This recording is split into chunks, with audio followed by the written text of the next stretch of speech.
Písateľ Evanjelia Lukáš nepíše len tak, čo mu napadne. Píše po dôkladnom preskúmaní všetkého od počiatku, verne radom opíšem, aby si spoznal spoľahlivosť učenia. Lukáš bol povolaním lekár a lekár neuverí len tak hocičomu. Napríklad na diagnostikovanie choroby potrebuje jasné dôkazy. Ak by ich nemal, použil by slovo pravdepodobne, ale tu píše, že dôkladne preskúmal a má jasnú odpoveď. Ide o udalosti, ktoré mu odovzdali tí, čo ich na vlastné oči videli. Niekto by mohol povedať, pokiaľ neuvidím na vlastné oči, neuverím. No je potrebné povedať, že toto ľudia hovorili aj v Ježišových časoch. Mnohí videli, ale uverila iba časť z nich. Takže aj dnes, ak by mnohí videli na vlastné oči, niektorým by to ako dôkaz nestačilo.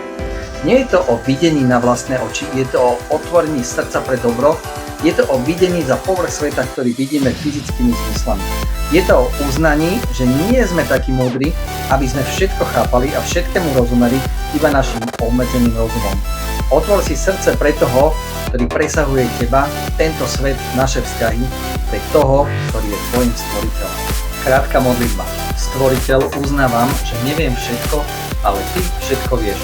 Uznávam, že nechápem všetkému, ale ty všetkému rozumieš. Dnes ti otváram svoje srdce, aby si pôsobil v mojom živote, aby si ho menil podľa toho, ako chceš ty.